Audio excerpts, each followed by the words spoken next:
Hi everybody. This week we're going to talk more about storytelling, specifically Catherine Ramsdell's piece that you have read. It's called Storytelling and Narration. So I'm just going to go over some key points that are going to be helpful to you as you're reading and as you are writing, drafting your narrative about the community that you are writing about this semester. So let's just talk about the key argument, and I'm going to quote actually right from Ramsdell's piece. And she writes, "This chapter takes the stance that stories are a fundamental and primary form of communication, and without them, we would lose an important way to teach our children, to train our employees, to sell our products, and to make information memorable to those of any age." So here she's making the argument that storytelling really is at the heart of all communication.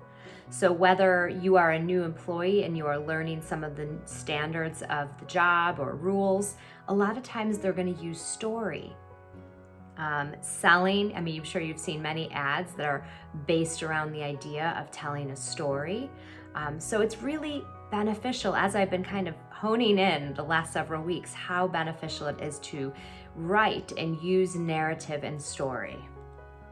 So these are some supporting arguments that Ramsdell makes. She says stories are entertainment, but also much more. So, we already know stories are entertainment. If you are a reader, you know that there's nothing more exciting than getting lost into a story, a book that you're reading. But the same thing for watching TV shows or movies. It's all around story and it's all about entertainment, where you kind of lose yourself for a minute and get wrapped up in the story that's being told. But stories can be found anywhere. And now that you're thinking about story, I'm hoping that you're starting to see story popping up everywhere that you look. And then finally, anyone should know how to tell a great story. Now, there are some people of course, that when they get into a story, you are right there with them every step of the way. It's so interesting. And then other people are not as good storytellers. It's neither here nor there. But anyone can learn how to be a good storyteller, at least in written form, because it's a little bit easier in some ways to tell a story in written form. So she talks about narrative theory, which I want to talk about here. And one of the main theorists of narrative theory is a guy named Roland Barthes. His name is spelled Barthes, but it's actually Roland Barthes. That's how you pronounce it. And he writes, narrative is international, it's trans-historical, transcultural. It is simply there, like life itself. So that's how powerful story and narrative are. Narrative is simply a part of being human. Because we are humans, we are naturally a part of a story and telling stories. Now let's talk a little bit about the difference between narrative and story, because you can see that I use them interchangeably, but I want to make sure we're understanding the distinction. So story encompasses the events or action in the story, whereas narrative are the way these events or actions are related. So narrative is more about relationships.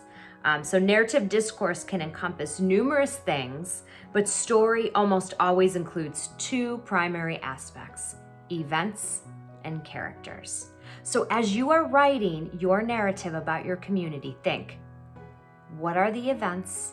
Who are the characters? How can I tell a story that is going to draw my audience in and make them read more and become invested in this community that means so much to me? She talks about the who I am story. So for this class, you're not writing a who I am story, but you are writing a narrative about the discourse community that you are studying throughout the semester. With that in mind, let's talk about the elements of a good story for you to incorporate into your narrative. So these are keys that are directly going to help you create a strong narrative. So there's a list of 11 things here, and I'm going to talk through them.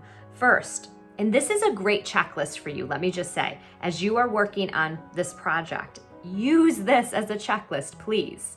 One, ask some questions about the event that you are going to write about. Some questions might be, what is the event? Why does it matter? Who is involved? Those are some good starting questions. Number two, write down everything that you remember. So it's awesome just to kind of get it all out there. Write a giant list, brainstorm. Number three, go do something else. I do this all the time. Because of my job, I do a lot of research and writing. Usually my mornings are spent sitting in front of a computer writing. It is often very difficult. So if I am struggling, I will leave this office, I will go out the door, I will take a walk, I will do something else, I will cook something, I will eat something, I will do something other than that. Number 4, summarize the main point of the story in 1 or 2 sentences. This is such a key idea. What is the point of the story in 1 or 2 sentences? That is going to force you to be as clear and precise as possible. 5, think about creating a dominant impression. What do you want your audience to leave feeling? Do you want them to feel energized? Do you want them to feel excited or motivated? Do you want them to feel concerned? Do you want them to feel angry? That is the impression that you are creating in your narrative. Number 6, keeping the main point and dominant impression in mind. Then add details and expand the most important parts of your story. So if you're beginning at the center point of what is my main point in 1 or 2 sentences, what is the dominant impression that I want to leave my reader with? Then everything can come from there. Number 7, make sure the story shows and does not tell. So you don't need to tell us how to feel. You can explain the feelings of different characters, for example. Look at the introduction of your story. That is the key. That is where the audience either says, hey, I want to read more, or this is boring as hell and I'm done. So make sure your introduction is drawing the reader in. 9, treat this story like any other paper. That's the truth. It just is another paper. Number 10, proofread, edit, and proofread again. There is no turning something in right away. When I write articles, it goes through just months, I tell you, of revision and proofreading. So you need to proofread, you need to revise. And finally, the last bit of advice, have fun. That sounds like a lot of fun, just saying that, huh? You might not feel like you're having fun, but in the long run, telling a story is a fun thing if you're invested in what you're writing about. So that's what I have for you this week. Good luck as you're continuing to write. I'm looking forward to seeing what you come up with. Be sure to look at the models that I've provided for you and definitely use this as a checklist. And I will talk to you very soon.